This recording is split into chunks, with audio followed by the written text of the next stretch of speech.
Hello everyone, welcome back to my channel. Please subscribe my channel.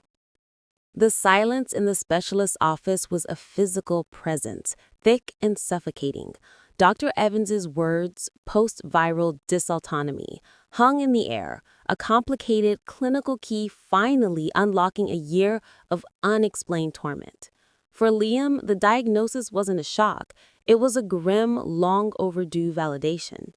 For 12 months, his body had been a treacherous landscape of mysteries.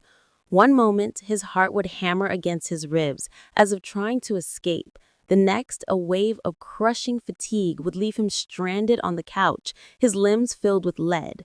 Dizziness would descend in grocery store aisles, turning the bright, cheerful world into a tilting, nauseating carousel. Doctors had used words like anxiety and burnout. One had suggested he try meditation. But Liam had known. He had felt the rebellion within his own nervous system, the faulty wiring that turned standing up into a monumental task. The world saw a handsome 30-year-old man in his prime. Inside, he felt like a ghost fading in and out of coherence.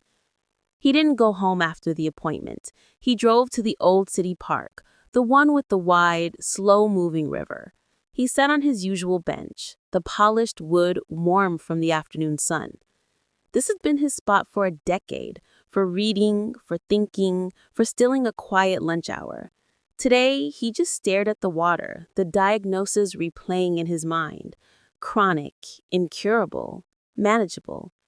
A life sentence of managing symptoms, a future of carefully measured energy, of planning his days around the possibility of collapse. The vibrant, ambitious life he'd mapped out, the travel, the late nights, the spontaneous adventures seemed to dissolve before his eyes, carried away by the river's current. He thought about telling his friends. How would they react? Would they see the struggle or just the mask he'd become so adept at wearing? Would they understand that a casual invitation for a hike was now as impossible as a trip to the moon? A profound sense of isolation settled over him, colder than the shade from the oak tree beside him. Rough day? The voice belonged to an elderly man with a kind, weathered face, walking a small, scruffy dog that was sniffing at Liam's shoes. The man gestured to the empty space on the bench. Liam nodded, a non-committal gesture. The man sat with a soft groan. "This is my spot in the mornings. You're the afternoon shift."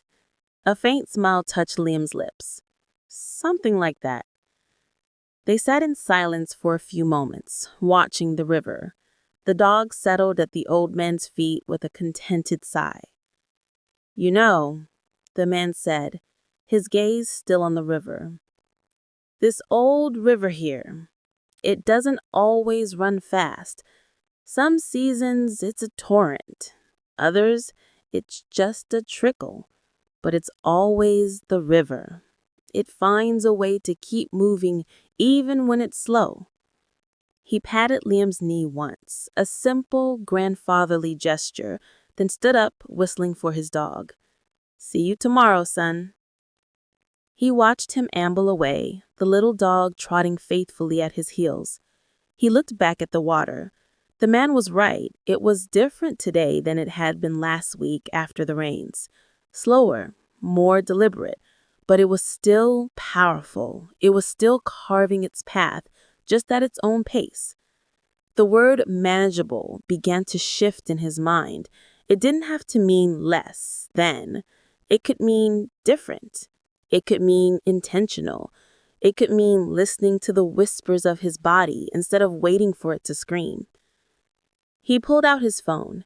He opened a group chat with his closest friends. His thumbs hovered over the screen. Then he began to type, his message stripped of the bravado he usually wore. "Got some answers today. It's called POTS.